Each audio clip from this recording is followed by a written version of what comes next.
Il était une fois, dans une forêt dense et mystérieuse du Gabon, un village nommé Otombi.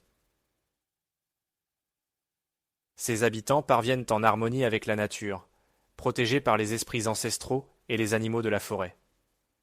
Mais parmi eux, il y avait une famille particulière, celle de Nzé, un vieux chasseur reconnu pour sa sagesse et ses prouesses.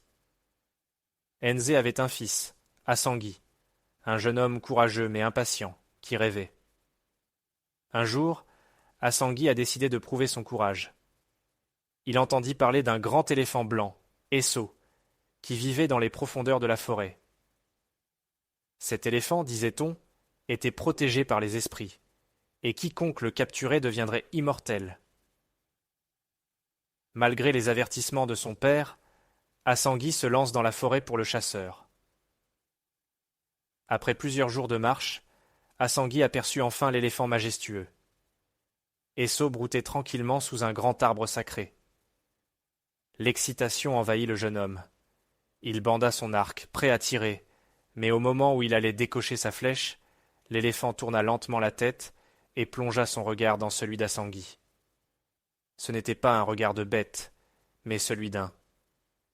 Une voix résonna dans la tête d'Assangui, douce et puissante à la fois. « Pourquoi veux-tu m'attaquer, jeune homme ? Est-ce pour la gloire surpris ?» Assangui a répondu. « Je veux prouver ma valeur, être le plus grand chasseur comme mon père. » Esso sourit. « La vraie grandeur ne réside pas dans la force, mais dans la sagesse et le respect. Si tu me tues, tu perdras ce que tu confus, mais touché par les paroles de l'éléphant, Assangui baissa son arc. À cet instant, un grand calme envahit la forêt.